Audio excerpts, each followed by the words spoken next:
Welcome on into a live edition of Falcons Today by Chat Sports. Matthew Peterson here, live a few days earlier than usual, going live on a Monday for two reasons.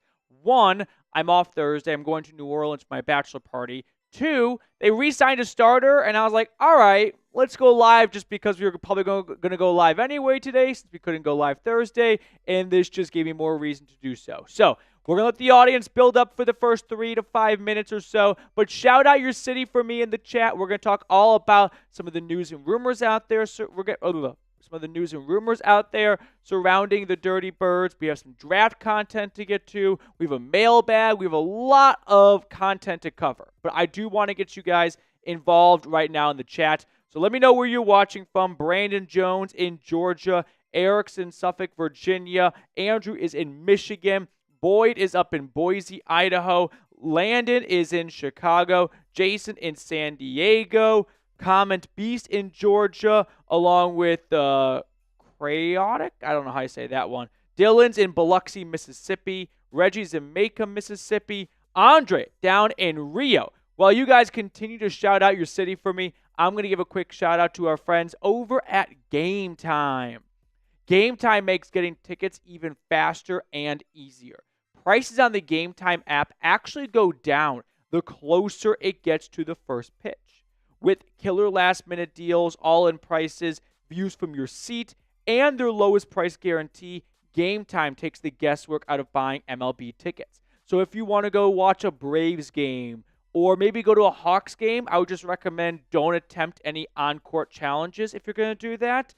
But anywho, make sure you check out Game Time because they're in the business of saving you guys money by giving you $20 off your first purchase with promo code CHATSPORTS. I love going to baseball games. I think it's a birthright to go to a ball game, get a hot dog, get a drink, and sit down and just take it all in.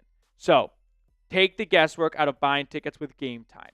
Download the Game Time app, create an account, and use code CHATSPORTS for $20 off your first purchase.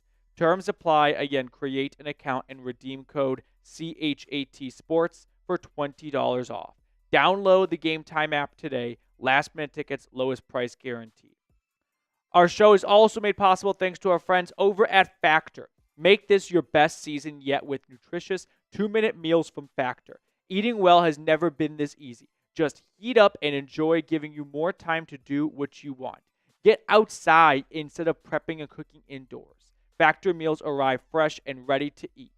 Get started today at factormeals.com/FalconsChat50off and use code FalconsChat50off to get 50% off plus free shipping on your first box. That's code FalconsChat50off at factormeals.com/FalconsChat50off for 50% off plus free shipping. Getting back to our regularly scheduled programming, who do you have tonight? Florida or Houston? I went 0 for 2 in the Final Four. I thought we'd finally kind of get the two juggernauts of college basketball, which has been Duke and Auburn all season long. Nope, instead we get the up-and-coming juggernauts that no one really predicted too much going into the year. Houston was always going to be a tough team to face in the tournament, but Florida was not looked at as a one seed entering this season. They were barely a top 25 team, and here they are now. So I'm going to go with Houston, and that's just me being a hater, and I'm never going to pick Florida to win anything unless it's like a Taliban contest. So I'll say Houston. Let me know who you got winning the Natty tonight in March Madness. Now, while you're doing that, we have not one, not two, not three, but 4 segments on today's live show. I'm going to be off Thursday, Friday, Saturday, Sunday. But I don't want to go a single day without getting a video out to you all. So we're going to cover a ton of ground on some free agent news, or signing, draft rumors, a brand new mock draft, and then a mailbag. So get your questions in right now.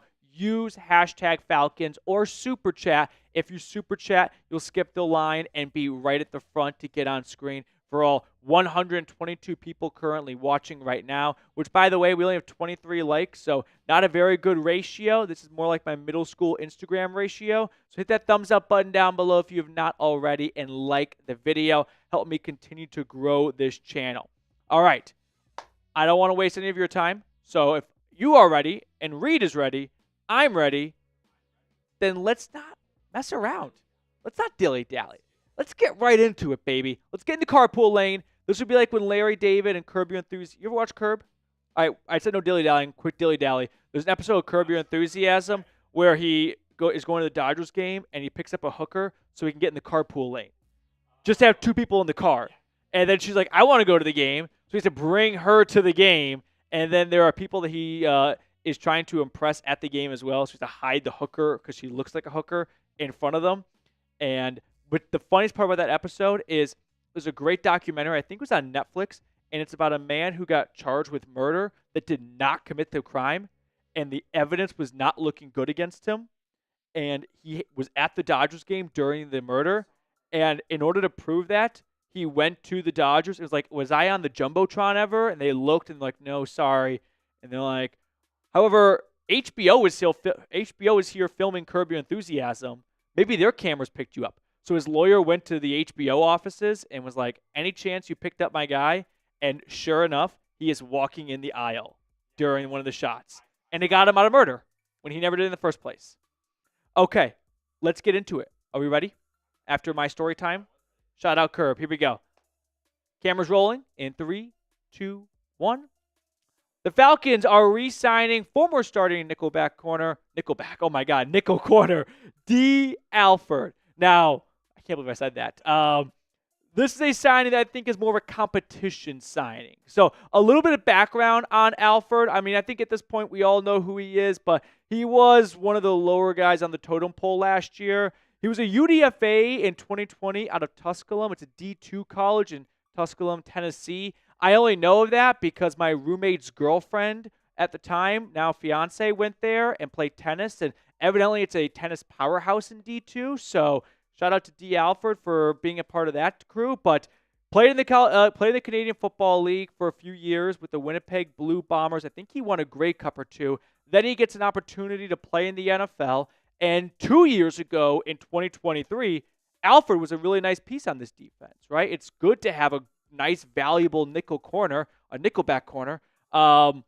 But last year, the regression was real. And it's why they did not, I think, place a tender on him, or he was a restricted free agent, exclusive rights, one of the two. And they opted to let him test the market, which when they did that with Troy Anderson and Alford, I said, this does not mean the door is slammed shut on their return. It just means go out there and see what offers you get and come back to us and let us know. And if you get an offer that we're comfortable with paying, then we'll give you that offer. But if you can find more money elsewhere, adios. Nate Landman got more money elsewhere. He went to the Chargers or the Rams, one of the two teams. And Alford, I guess, did not. So he comes back to Atlanta for what I believe is now going to be a training camp battle for the starting nickel position after the comments Raheem Morris made last week at the NFL owners meeting. Now, anytime news comes out, you know we are going to be the first ones to get you a video on the subject. So make sure to subscribe to the channel. We're trying to get to 35,000 subscribers by the time the NFL draft gets going. So help me out. Click that sub button down below. And in return, I promise to get you quality, entertaining, and informative content as soon as news breaks. As I was saying, I think Alford's going to be competing with Clark Phillips for that starting nickel position. I don't believe either one is going to be handed the job. Right now, I think Phillips is CB1 on the depth, or CB3, you know what I mean? Like, he is going to be the first guy out there when the defense gets together for OTAs and they say, starting D, get out there. I think it's going to be Phillips who goes out there with Terrell and Hughes. But I think we're going to see a heavy rotation between Clark and Alford, who, like I mentioned, last season, 11 pass breakups, so you'd think, oh, that's a better season than 2023. It's also worth noting that he got targeted way more because he was giving up a lot of yards, and so with the more targets come the more opportunities to get pass breakups and things like that. But for anyone that watched this team even semi-closely last year, you were definitely on the same page of, yeah, Alford's a little bit of a liability in the secondary at the moment. So I'm not opposed to the re-signing. I like the idea of bringing in some competition for Clark Phillips, who did not play nickel at all in his first two seasons with the Falcons or really with the Utah Utes in college. So I always felt that for the right price, bringing Alford back would not be a bad idea. If it doesn't work out, okay, you've got a decent depth, backup corner, someone with starting experience who, if an injury pops up, you'd probably feel more comfortable with that guy going on the field than, some day 3 draft pick you've never heard of. Yeah, thank you, Reed. You can look at Clark Phillips' snaps and where he took them in college up at the bottom and in the pros up top.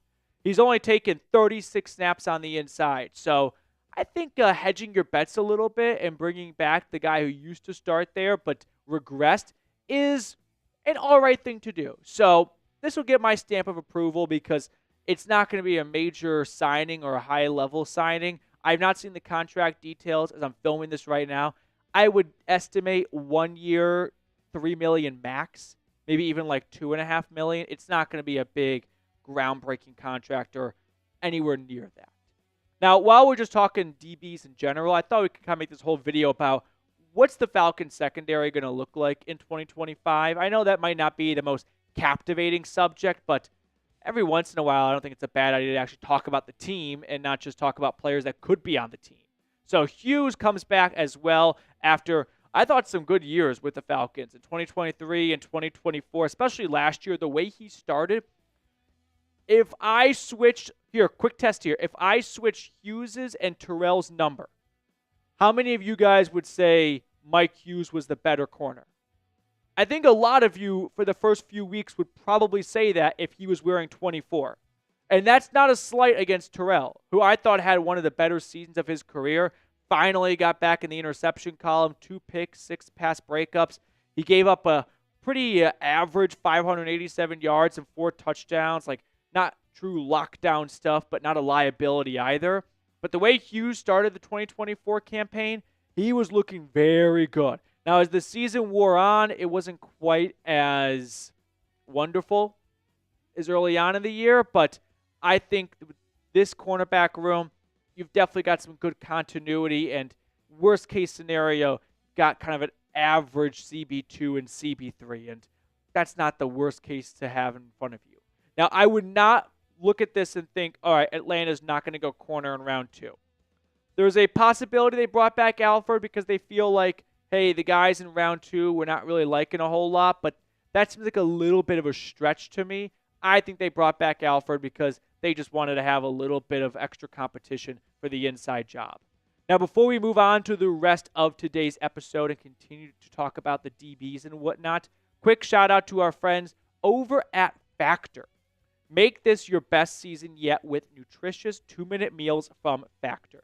Eating well has never been this easy. Just heat up and enjoy, giving you more time to do what you want. Factor powers your day with satisfying breakfasts, on-the-go lunches, premium dinners, and guilt-free snacks and desserts. It's easy to savor more this spring. Factor meals pack in the flavor with none of the fuss. Now, if you're busy like me and you're kind of on the go, it's great to kind of have this not just in your back pocket, but to rotate in. That way you don't have to get home from work and realize, oh, crap. I either got to go to the grocery store or I got to spend way too much for someone to bring me food. So get started at factormeals.com/FalconsChat50off and use code FalconsChat50off to get 50% off plus free shipping on your first box. That's code FalconsChat50off at factormeals.com/FalconsChat50off for 50% off plus free shipping. I put all that information in the comments and description of today's video. So getting back to our DB conversation, how about the safety room for a moment here? Because they made a new signing, this was a few weeks ago, in Jordan Fuller, and he replaces Justin Simmons, who I think is very unlikely to return, with Fuller and Bates now kind of slotted in to be your 2 starting safeties. However, beyond Fuller, there's a little bit of depth concerns. We saw some good stuff from Helms, a former 7th-round pick from Alabama in year 1. Missed him all of 2024.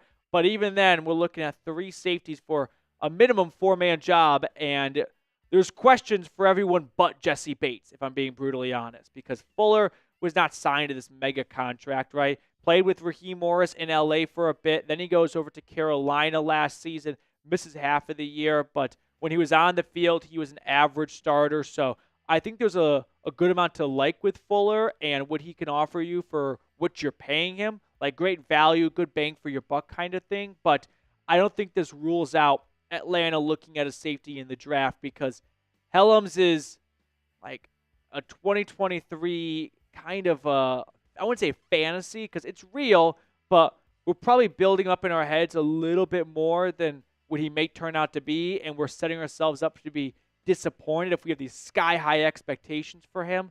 So I'd like to see the Falcons target a safety in the draft, although with only 5 picks, they may not get around to it. So to recap, just kind of looking over the entire defense here from front to back, this is your current front 5, and I think all jobs except for Onyemata and Floyd are up for grabs. I've got these guys as starters, but there's no reason why Braylon Trice can't go into training camp and knock off Ebiketie. Same goes for Morgan Fox, who came over from the Chargers.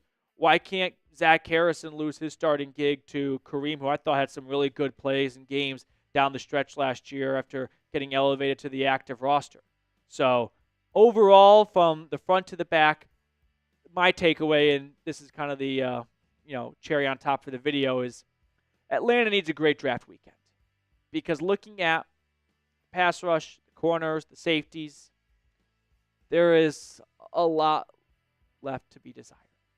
And when you review the offseason they had and some of the notable additions and subtractions, did they get better?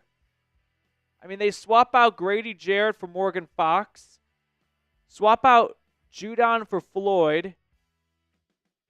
They swap out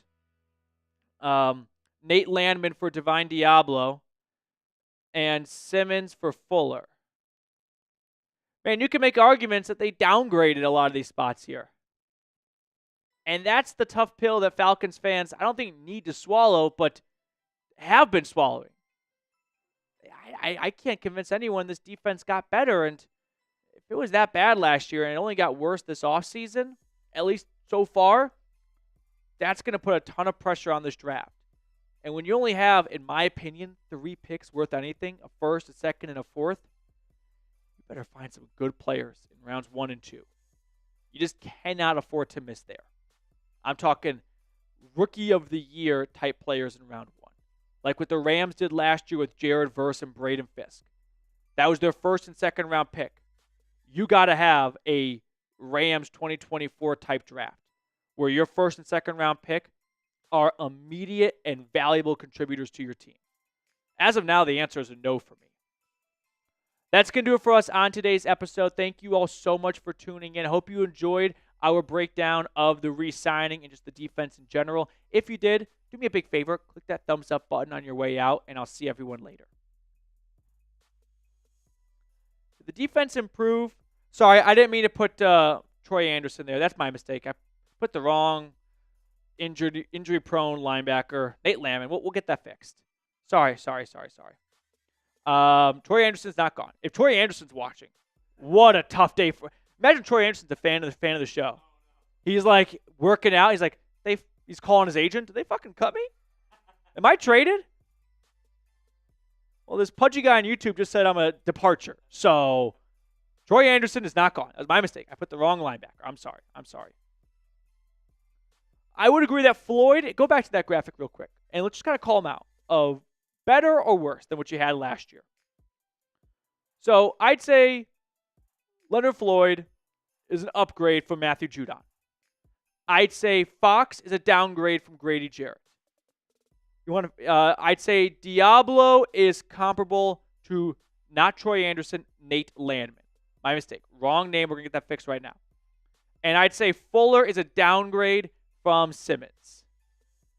So I've got 1 upgrade in Floyd, a break even on Diablo, and 2 downgrades in Fox and Fuller. That's a fun offseason right there. Okay.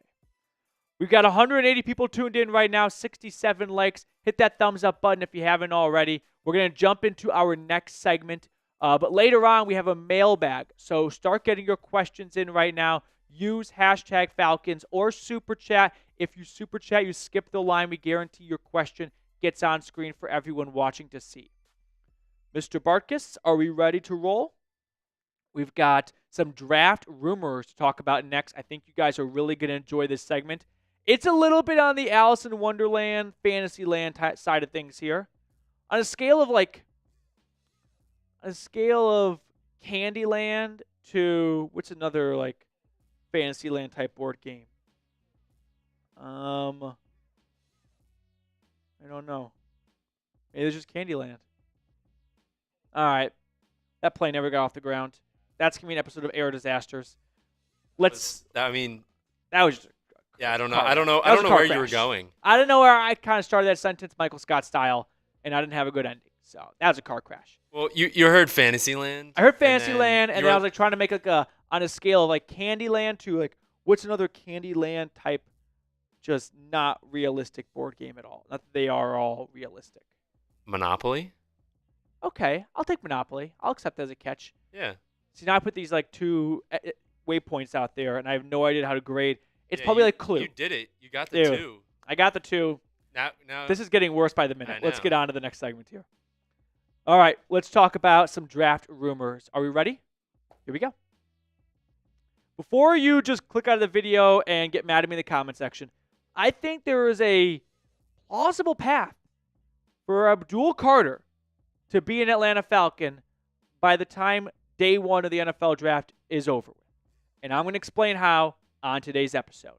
Now, by the time you're watching this, depending on when I publish it, it could be Thursday, Friday, or Saturday, and I'm currently on my bachelor party in New Orleans, and I just think it'd be a fun thing to put this out there. So if we can get 1 subscriber off of today's episode, I'll wear my Falcons gear in New Orleans and just start creating some havoc and just stirring the pot with Saints fans. So let's run through a path for Abdul Carter to land in Atlanta, which I think even just yesterday, no one woke up thinking this had a chance. But hear me out for a moment. So based on what all the smoke is right now leading up to the draft, there's a little bit of a consensus that the first overall pick, and by a little I mean a lot, is going to be Cam Ward. Now, at number 2, the Browns reportedly have their sights set on Travis Hunter.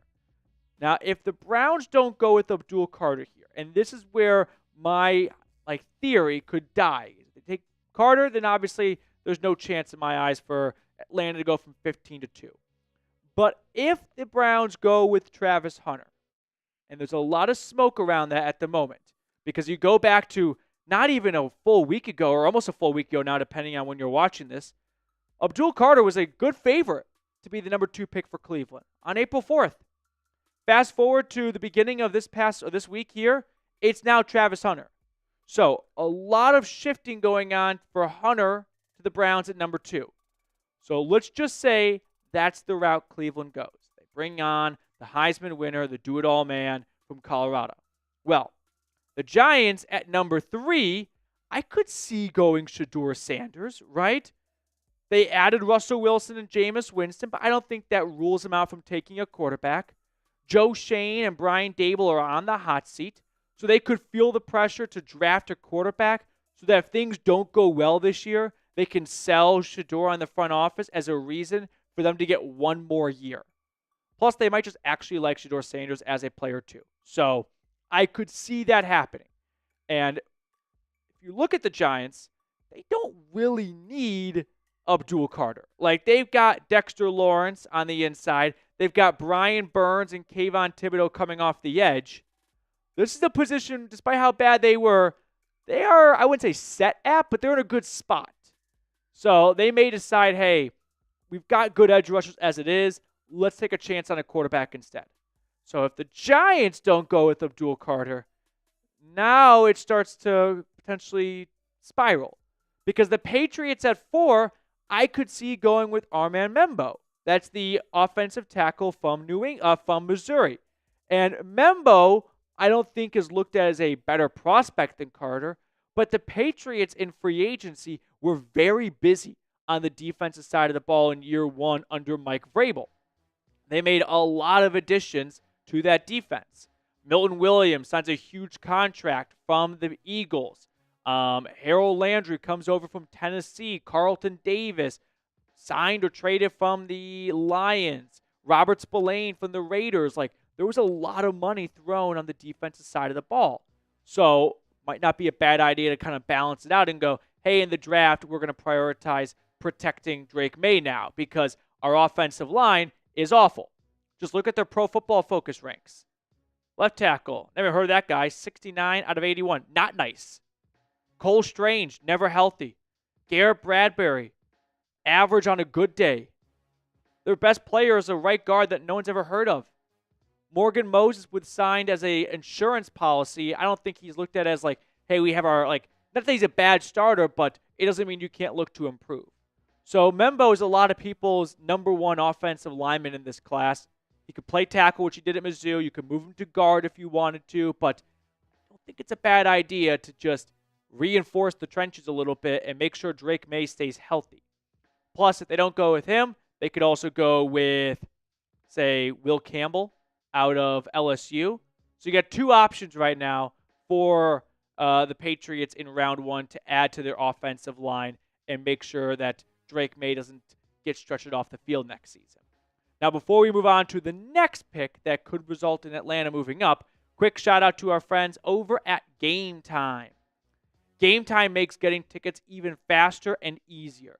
Prices on the Game Time app actually go down the closer it gets to the first pitch. With killer last-minute deals, all-in prices, views from your seat, and their lowest price guaranteed, Game Time takes the guesswork out of buying MLB tickets. So if you want to go to a Braves game, if they ever start to win a few games here, or a Hawks game, it's an excellent place to visit because Game Time helps you guys save money.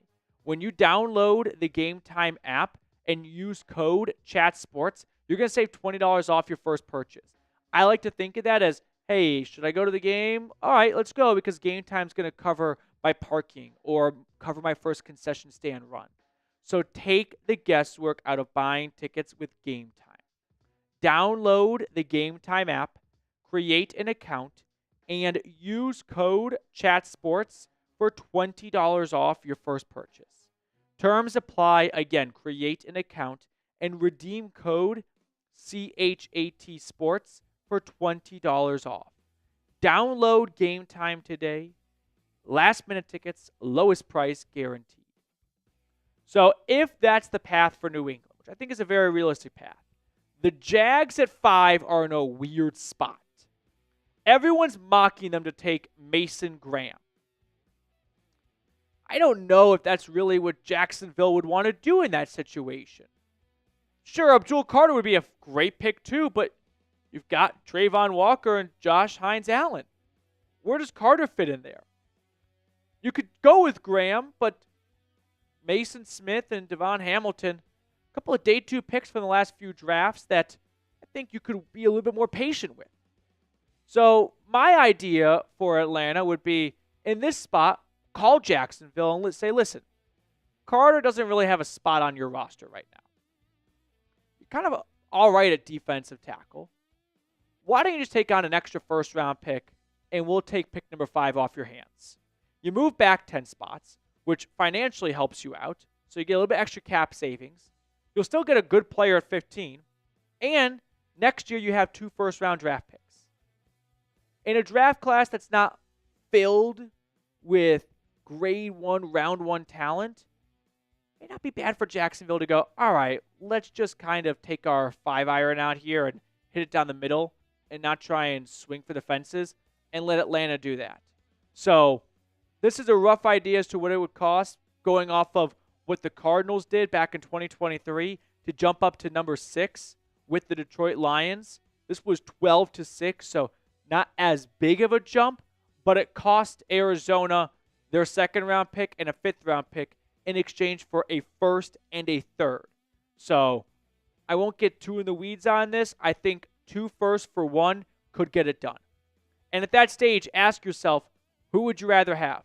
Abdul Carter or Michael Williams and the 20th pick in next year's draft? If it was this year's draft, ask yourself, would you rather have Abdul Carter or Michael Williams and like Luther Burden?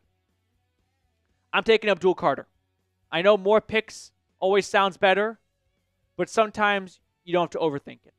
Sometimes you can look at a player who had 12 sacks in year one as a true defensive end and has incredible physical traits, great size, and just think, yeah, let's just make the move up and take, hopefully, the answer to this franchise's never-ending quest for a pass rusher. And all it costs you is one future first. I'm doing it, and I'm not thinking twice about it. And if you're with me, hit that thumbs up button. That we can get a good head count of who's on my team. Because look at this front five, it's not very intimidating. But you slap Abdul Carter opposite of Leonard Floyd, and then Rook and Zach Harrison take a big leap forward in years 2 and 3. Onyemata continues to be a stout run stopper in the middle. And I'm not going to try and sell this defense as world-class in 2025, but it's going to be in a much better direction with Carter for the future. Like I said, there's a lot to like about his game. I don't think he's one of the greatest pass rushers to go into the draft like Myles Garrett was, or maybe even some of the hype like Aiden Hutchinson or Trayvon Walker, but I think you're going to find a guy who's going to be a 10 to 15 sack player after a few years. The biggest knock on Abdul Carter is the lack of play strength. That and a little bit of newness to the position. I'm here to say he's 21 years old. Don't you think as he gets a little bit older, like every other human being, he'll start to get some of that man strength a little bit and really fill out his frame and not be a liability when it comes to setting the edge and being an anchor because of the lack of play strength? He's 21. Give him 2 or 3 years, and I think he really could, not just because they both went to Penn State, have a lot of similarities to Micah Parsons. And if I tell you Abdul Carter is 90% of Micah Parsons, are you making that deal? I am. I'm giving up a future first and pick 15 for 90% of Micah Parsons, without a doubt in my mind. Now, the one thing Atlanta has to do some homework on is some of their favorite potential draft targets in this year's draft have some skeletons in their closet. Mike Green, not once but twice, accused of sexual assault, never charged, all allegations. And some not so allegations, but some hardcore facts here. Abdul Carter was charged with a misdemeanor for having a little bit of pot in his dorm room, September 2023. You know, who hasn't amongst us here? Yeah.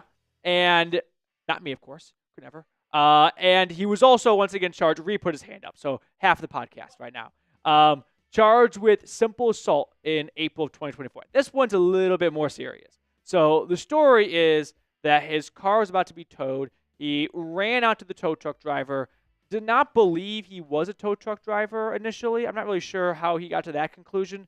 I don't know anyone that just has a tow truck for fun, but went to confront him about the whole thing. Long story medium, he dragged him out of the tow truck and threw him on the ground.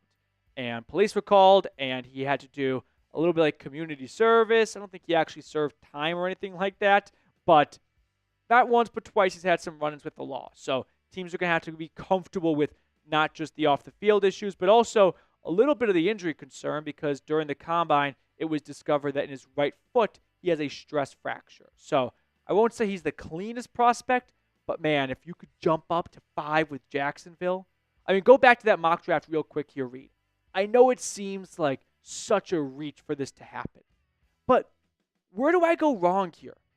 Cam Ward, betting favorite to go 1. Travis Hunter, betting favorite to go 2. Travis Hunter, number 2. Shedeur Sanders, he could fall past the Giants, or New York, I think, could very realistically take him. Now, the Patriots could definitely be foaming at the mouth to take Abdul Carter, and I won't say that's, unlikely here, but they invested so much defensively as is. Probably time to build up that offensive line a little bit to give your young quarterback a chance. This might be one of those instances of like mind over heart, where heart over where you just got to do what's best for your team and not get carried away with the possibility of taking the best player, but not at our biggest need. New England has to address the offensive line. And it's not a very good draft class at that position. How do I know that? Because Dan Moore, the Steelers' old left tackle who sucked, got $80 million from the Titans. That's what the Titans thought about when looking at the draft prospect for the tackle position to try and protect Cam Ward. They decided to spend $80 million on crappy Dan Moore. So if this all happens, Jacksonville at 5, they could say, nope, we're staying put and we are taking Abdul Carter. But they could look at a future first and say, hey, we've already got 2 great edge rushers. We just kind of move back a few spots and play it safe. And it could be a great win-win for both parties. So that's where I'm kind of gravitating towards right now. I think if you make this trade, you could, in round 1, obviously secure Abdul Carter. You'd still have your second-round draft pick, which would afford you some flexibility because you may not feel so, inclined to go with another edge rusher since you got the number 1 pass rusher in this draft. And so as a result, then you could look at some other positions of need as well for this defense. They have not gone corner in a long time. So what about the Notre Dame corner, Benjamin Morrison? He missed almost all of half of 2024 with a hip injury. That's a concern for me. Don't get me wrong. But 2023, this guy was a surefire first-round draft pick if he were to go to the draft that year. Comes back for an extra season, gets injured, and his stock takes a hit as a result. But this could be great for Atlanta because they don't have this dire need to find a new starting corner in the draft. They just need to improve that position and add some depth. Like I was saying, go back to 2023 Morrison, though. 3 interceptions, 13 pass breakups, and he gave up 279 yards in coverage. The guy was locked down. Now, this past year, he misses a lot of time, and that hip injury is definitely something teams have to do their homework on. But I think if you're Atlanta, you could look at this as, this is kind of good for us because we can afford to go after Morrison, take him in round number 2, and not expect him to go out there and be a day 1 starter for us. Because the Falcons, they've got 3 starting corners as is. A.J. Terrell, Mike Hughes, Clark Phillips, and Dee Alford. So what they can do here is let Morrison get healthy, right? Give that hip some even more time because another team might say, hey, we need you to start right away for us. That's why we took you in round 2. But Atlanta can go, let's let 2025 be about you getting up to NFL game speed, absorbing the game from the sideline, and letting that hip get 100% healthy. And then in 2026, if we want to move on from Mike Hughes, we've already got a replacement. Worst case scenario, you've got incredible depth at a cornerstone position. So that's going to do it for us on today's episode. Thank you all so much for tuning in. If you enjoyed it, do me a big favor. Click that thumbs up button down below. I saw we got a super chat coming in. ZD Productions. I went live today for like 1.5 reasons. One is I won't be in studio on Thursday. I'll be at my bachelor party, but I still wanted to go live this week. And when Atlanta signed Dee Alford, I was like, all right, let's just do it today then. P. Diddy, watch Squid Game. Right now, I'm in the midst of, it was on Thursday when I asked for some show recs, and I started Reacher. Have you ever watched any of the Jack Reacher stuff? I've seen the movies, and now I have not read the books, but every single Reacher is somewhat the same of he puts himself in a position that he shouldn't be in, and then he just walks around like he's in GTA, and he can beat up anyone. And I'm just like, no one actually behaves that way in a small town diner. But I still like it. And then I started a different show. Oh, Tony, thank you. On Apple TV called The Studio. And that's very funny. I don't know, Jim. 28-3. Watch Squid Game is my favorite show. I meant to bring this up a few weeks ago. Do you guys remember when Bill Belichick's girlfriend was wearing a bunch of like 28-3 gear and stuff like that? Where the fuck did she get off? She was A, in high school when that happened, B, not dating Bill Belichick, and C, Why does she care about that Super Bowl? Like, if you want to rep New England stuff because your boyfriend's Bill Belichick, you have so many other Super Bowls to pick from. But yet you want to focus on trashing one of the teams they beat. All right. Are we ready to get into our next segment? I wonder if she didn't know what it meant. I don't understand. Just wear some of the gear, some of the Patriots gear. Why do you care about that? Just weird to me. Weird to me. We have 92 likes. Can we get up to 100 likes? 8 people watching right now. Click that like button if you haven't already. Joe Buck with a $2 super chat. Wait a minute. Is this AFX? I think this might be AFX. You said breadsticks. I'm pretty sure that's AFX's go-to line.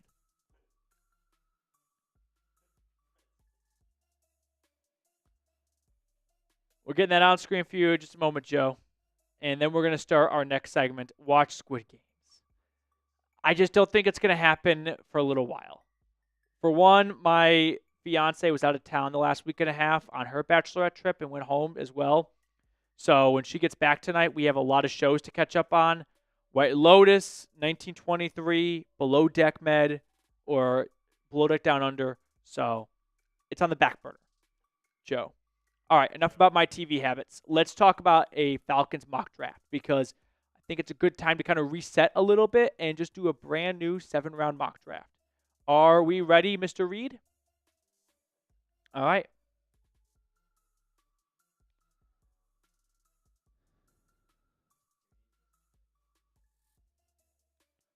Okay. It's good to me. Yep. All right. Chris, thank you very much for your super. We'll get to that in our next segment.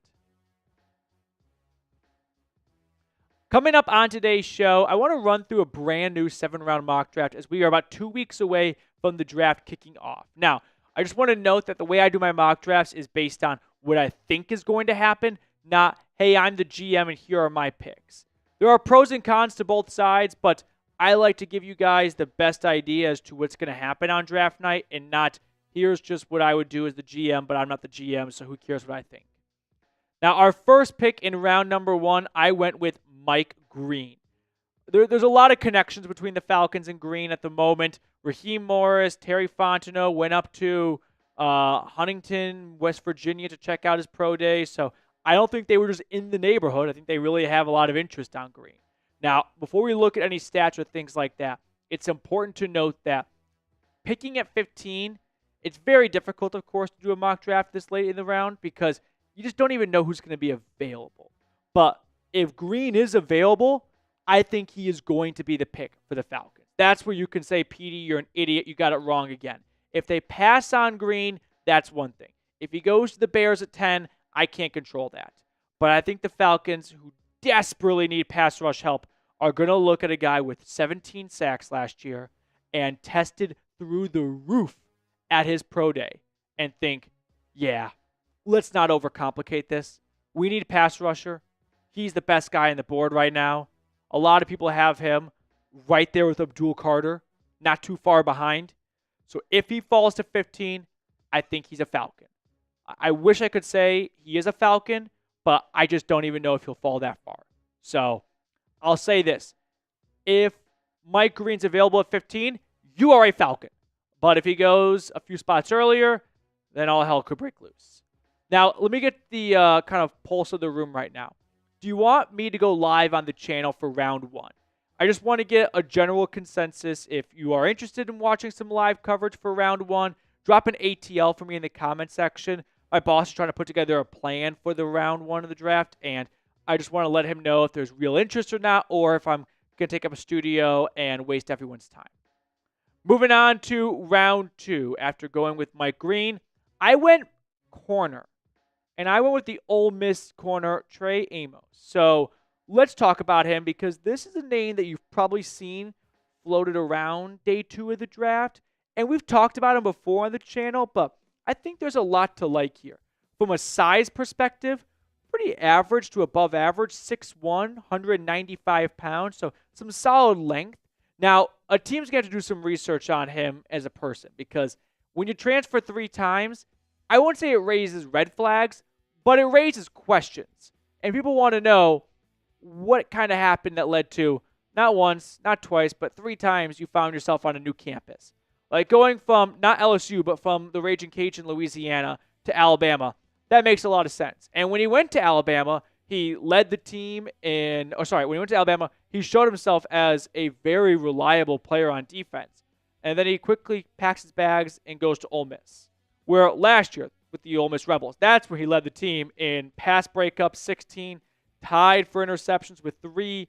So he showed us what people were looking to see in Alabama, more so with the Ole Miss Rebels. But go back to Louisiana, and he showed that also. Let me take this moment here to go, if you're concerned about Mike Green from a productivity standpoint because he played in Sun Belt and now he's going to be going up against NFL offensive tackles, yeah, so did Trey, and he went to Alabama and Ole Miss and had no problem adjusting to SEC speed. So don't become a victim of lack of competition strength. No, it is very feasible and doable to go from a smaller team and have a good career. I think there's a couple. Khalil Mack played at Buffalo. That's one. C.J. Gardner-Johnson. I was thinking pass rushers, but yeah. So there's lots of examples of Jason Pierre-Paul.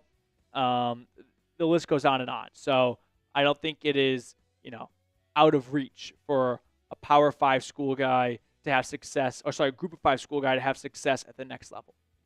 Now, as I was saying, back to the corner discussion here. I like the idea of adding some more depth. I just feel that cornerback is a cornerstone position, and you can never have enough of them. And if injuries pop up, you're going to thank yourself. So with Hughes and Alford both re-signing, I understand why you may not feel like in round 2 this is towards the top of your to-do list. But Hughes' contract, I think, is more or less a 1-year, $9+ million deal. So if you don't like what you see out of him, you can always move on after 2025. And if you do, but not for the price tag, you'll be a lot more comfortable knowing, hey, we've got this up-and-coming player we took in round 2 last year who's ready to be a full-time starter in his second season. Before we look at the rest of my mock draft, quick shout-out to our friends over at Factor. Make this your best season yet with nutritious 2-minute meals from Factor. Eating well has never been this easy. Just heat up and enjoy, giving you more time to do what you want. It's easy to savor more this spring. Factor meals pack in the flavor with none of the fuss. Get outside instead of prepping and cooking indoors. Factor meals arrive fresh and ready to eat, perfect for any lifestyle. Get started at factormeals.com/FalconsChat50off and use code FalconsChat50off to get 50% off plus free shipping on your first box. It's also a great way to get in shape a little bit because boys and girls, it is t-shirt season and no one wants to see that chub. So that's code FalconsChat50off at factormeals.com/FalconsChat50off for 50% off plus free shipping. All that information is in the comments and description of today's video. All right, getting back to our mock draft. After the 2 fun rounds, we fast forward to round 4 because round 3 belongs to New England for Matthew Judon. And in round 4, I went with Billy Bowman, the Oklahoma safety. I don't love that I did not address pass rusher twice in the first 2 rounds, but I think safety is quietly a big need for the Falcons as well. Now, a little bit of background on our Sooner. 5'10", 192 pounds. I usually don't want to make too big of a deal out of measurables because some players play bigger than their size. Some guys don't live up to their size. But Billy is someone that I think is downgraded or knocked against because he doesn't have the biggest size and he doesn't have great tackling form and consistency. But despite that, he's got incredible instincts and ball skills. Guy had 11 career interceptions in Norman. Last year, 2 picks. By the way, not just 11 career interceptions, 4 pick sixes, 4 touchdowns. I think they were all pick sixes. One might have been a scoop and score. But still, He's a playmaker. He puts himself in the right position to be successful. And I don't think you'd be asking him to start year one. You've got 2 starting safeties right now. So another player that can sit and develop for a year. And then in 2026, you now have instant upgrades / replacements for guys who could be departing, like Jordan Fuller at the safety position on a 1-year contract, or Mike Hughes on a 3-year deal with less than $10 million guaranteed. And that frees you of feeling the need to find new starters as rookies in the draft. So I always like to think, if you don't have a home for them in this year's starting lineup, can you find one next year? And if the answer is yes, I'm going to take a good hard look at that player. Now, to round it out, no one gives a crap about round 7. So I went with Curtis Rourke out of Indiana. I just feel that Kirk Cousins is going to be traded, and the Falcons do need a new backup quarterback. And Rourke, I think, would be a good addition at that spot. So he's got a lot of college football experience, and what he did last year with the Hoosiers, a little IU love between him and Michael Penix, not the worst thing in the world. So why not? It's round 7. Now, if you thought that pick was a little spicy, how about this one? Thor Griffith, defensive tackle out of Louisville. I'm going to be 100% honest with you guys here. I took him because his first name is Thor. That was a starting and ending point. I saw name Thor, did some research after I made the pick, of course, from New Hampshire. That's kind of cool, right? I don't think there's many players from New Hampshire. Not that I have a Rolodex of them in my head here, but also, he went to Harvard, played there for 4 years. Ivy League, conference player, all that stuff. He had good pass rush upside. Then he has 1 grad transfer season.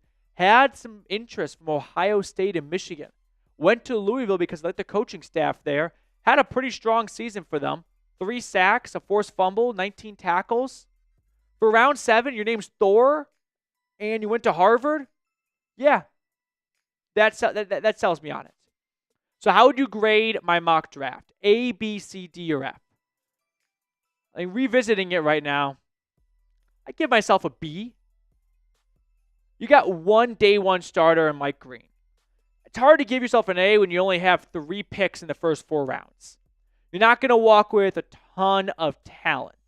So give it a B, B minus, somewhere in that range. Let me know what you think in the comment section below. We got a mailbag coming up next. Michael, normally you do research before. Yeah, Michael, normally people are not named Thor in the draft. Tell me you would not have done the exact same thing on PFF Mock Draft Simulator with Thor staring at you right in the face. I think Chris Collinsworth is not underappreciated, but disliked too much. I like him a lot still as a color guy. Should the team watch Squid Games? I don't give a shit. Chris, thank you for your question, though. Next one. Kevin Harlan. I'm calling both. I've never met a bigger Squid Games fanatic. The thing is, this is not making me want to watch Squid Games anymore. In fact, it's probably doing the opposite, because now I'm kind of getting a kick out of how badly you want me to watch Squid Games. Oh, AFX, what do you know? I think people want, yeah, AFX, I think you're right. Way to read the room there. Wonder how you came to that conclusion. I'm going to go the rest of my life without watching Squid Games. My Mount Rushmore. Your life would not be changed. My Mount Rushmore of shows or movies that everyone else has seen that I haven't seen. Number 1 has to be Harry Potter. I've yet to see a movie. When I go pick up my dog from daycare, they have a TV there, and the lady that works at the desk, they always have a movie on. And I think she's a big Harry Potter fan because they've been doing a Harry Potter marathon recently. So by picking up my dog for 5 minutes for the last 2 weeks, I put together 30-plus minutes of Harry Potter. There you go. I might as well be watching it in Spanish. I don't know what's going on. True. Because I joined mid-movie, and there's 7 or 8 movies. Yeah, I have no idea where we are in the story. Story, yeah. I mean, it's very weird if you're not starting from the beginning. Yeah. All right, let's get into our mailbag. We have lots of questions here. If you have one, super chat and we'll throw it on for everyone watching to see. A lot of iconic broadcasters tuning in today. And if you're unable to super chat, that's not an issue at all. Just use hashtag Falcons, and Reed will pick his favorite questions and throw them on screen for everyone watching to see.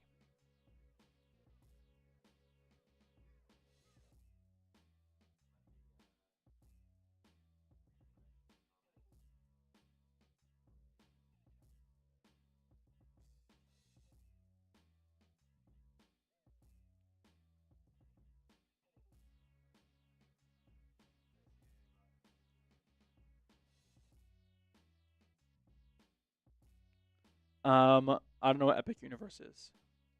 Yeah, I've also never seen any Marvel stuff at all. Epic Universe is the new theme park in Orlando for Universal. It's called Epic Universe. They have 3 theme parks now? They built a new one? Yeah, so they have Epic Universe. Treasure Island? Technically 4, because it's Islands of Adventure. Yeah. And then Universal, just right? Regular. Now they have Epic Universe. So I have that it in there. And then Volcano Bay is their water park does not count. Ooh, I don't count water parks. There's a lot of stuff though. No, it as amusement park. It counts.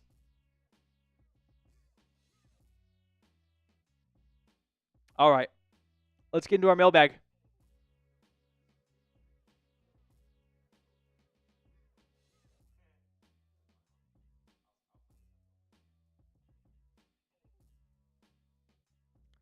Matt, can me and Ty Man crash your wedding?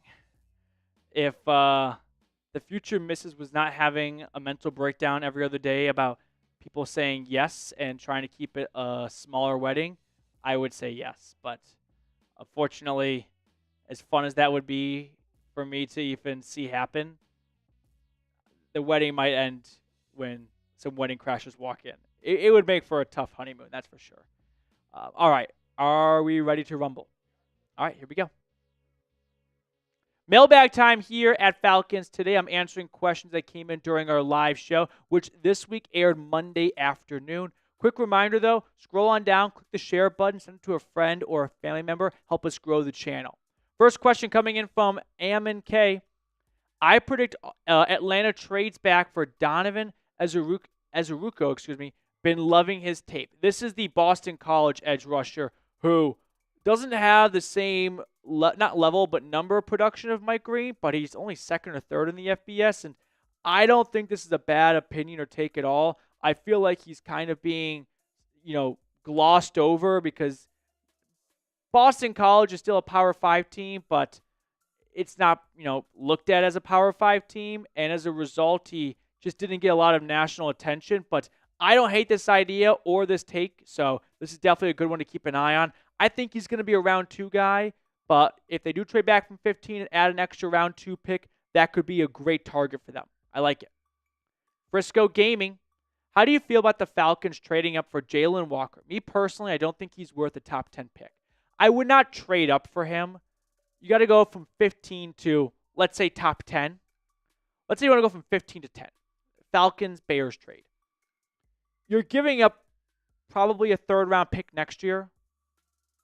Would you rather have Jalen Walker or Mike Green and I'm trying to think of a recent third-round pick that would kind of fit this, and Zach Harrison?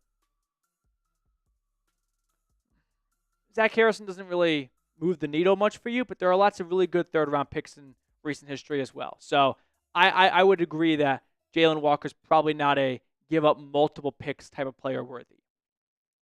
Landon Hale, trade up with the Browns in a pick swap plus next year first and Kirk.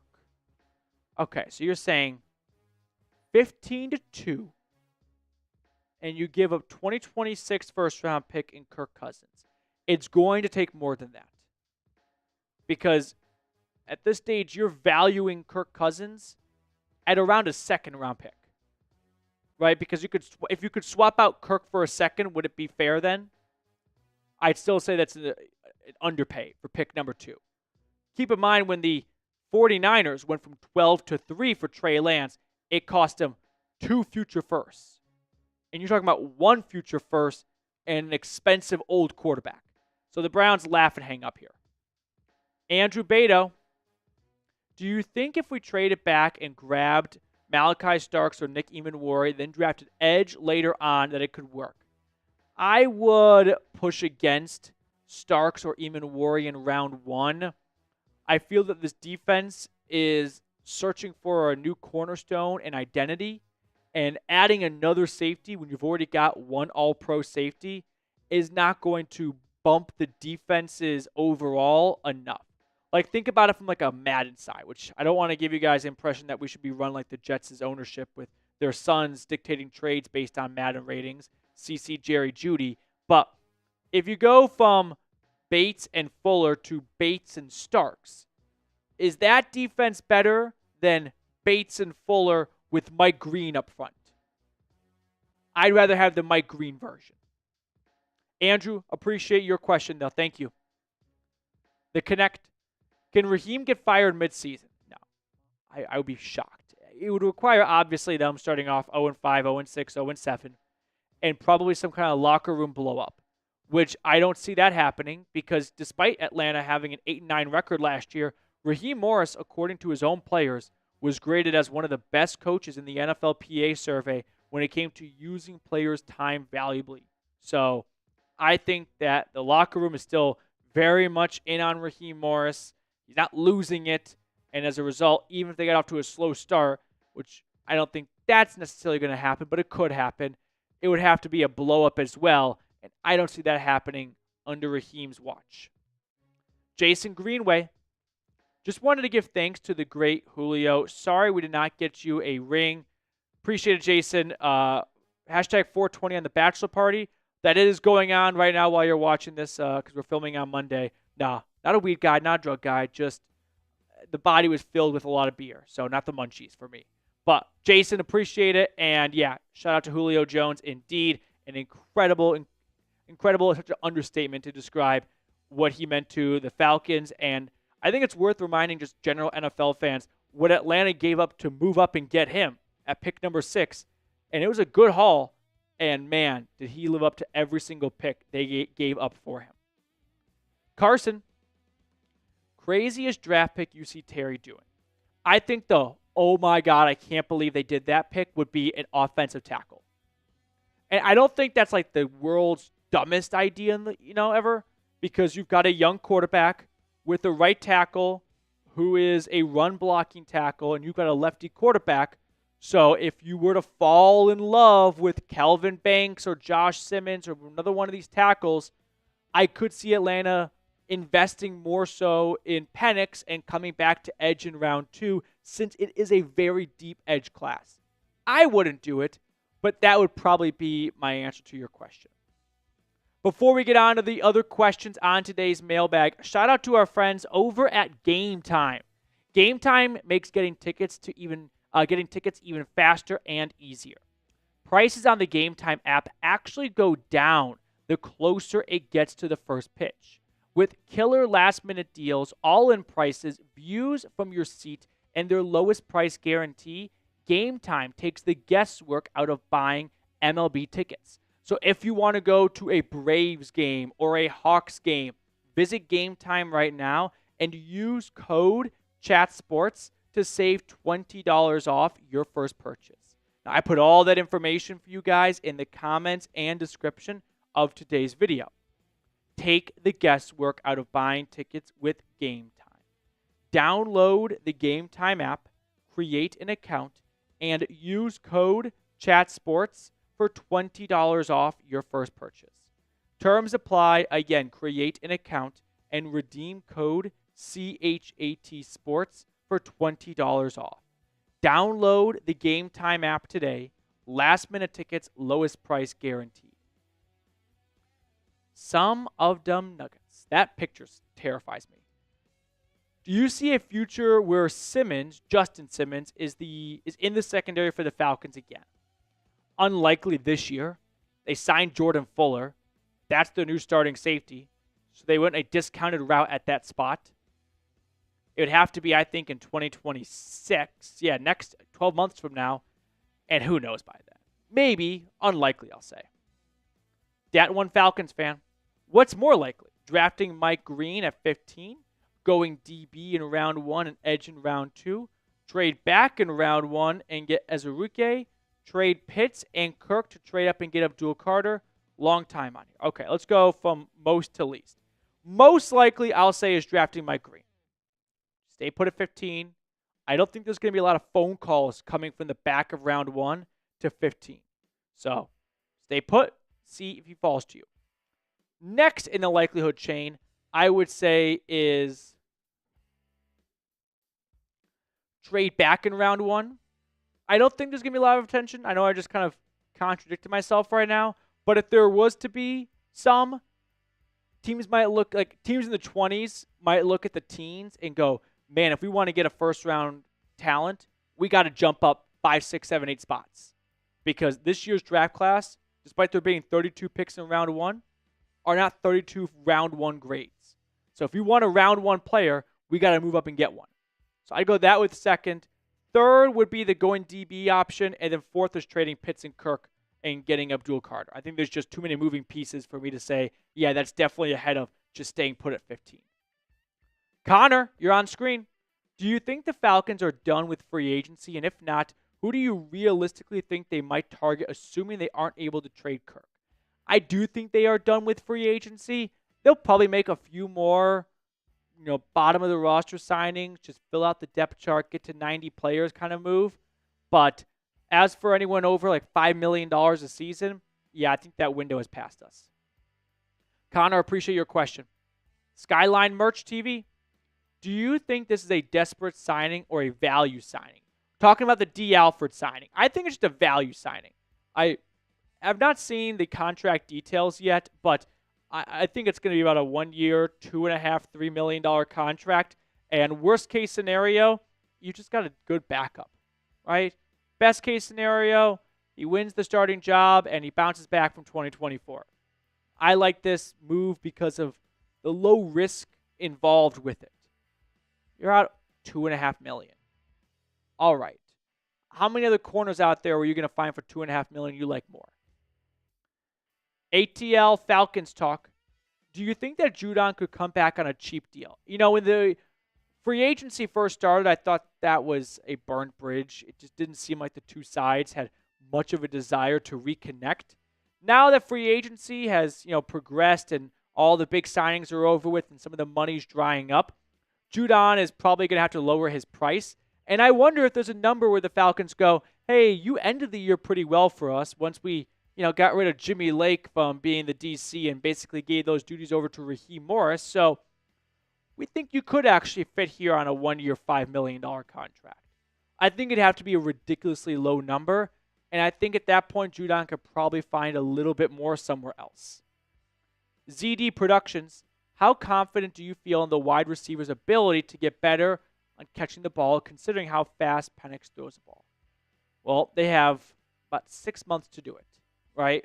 Most receivers and their quarterbacks work out together, typically starting in late February, and once March gets here, they're almost all at someone's either house or workout facility in Florida or California, more or less dependent on where the team is. So I expect, now Penix he's from Tennessee, so I expect Penix, Mooney, London, Ray, all working out together in Florida. And by September, they better be used to it. Otherwise, they did not put enough work in the offseason. Jackson, last question. What do you think a Drake London extension will be, and do you think it's smarter to do it now or next year? I'm confident Drake London being a very good player. So if you get this done now, you'd probably save yourself some money down the road. If you're still a little bit on the fence about whether or not he's going to live up to what extension you'd give him, then you could wait. I don't think it's a bad idea for Atlanta to get this done in like July, right? Get the draft over with. Then, as everyone kind of breaks for 5-6 weeks over the summer at the end of minicamp and going into training camp, when you get to training camp, I think there's no better way for London to start training camp off with a brand new contract in his pocket. After 3 years, you are eligible for an extension, and London has played 3 years. I think it could look like something around $27 $26 to $27 million a season. T. Higgins just got a hair over 28, and I could see London being a little just bit short of that. So we'll call it 28, make math easy here, and I think it's $28 million over 4 years. What's the math on that? Like 110, 112. So 4-year, $112 million contract for Drake London. All right. Yeah. I just don't know who we're spamming 11 for. Oh, okay. I was like, Drake London's 5. No, I'm familiar with Julio Jones retiring. But I was like, I don't know what 11 has to do with Drake London. Yeah, for Julio Jones retiring. Like I said, we're filming this on Monday, not Drake London retiring. Spam 11 down below. Show the great one, some love. And that's going to do it for us on today's mailbag. I love how you mansplained Julio. He retired. Like, oh, fuck, I didn't know that at all. Thank you for breaking the news to me. I thought you thought Drake London was number 11. And you had me doubting myself. I'm like, he's 5. All right. Grand Limousine, good to see you in the chat. Did we get any more supers? No. All right. Well, that's going to do it for us on our live show today. I hope you guys enjoyed all of our content and coverage of the Dirty Birds. If you did, make sure to subscribe, and we will be back with more content throughout the week.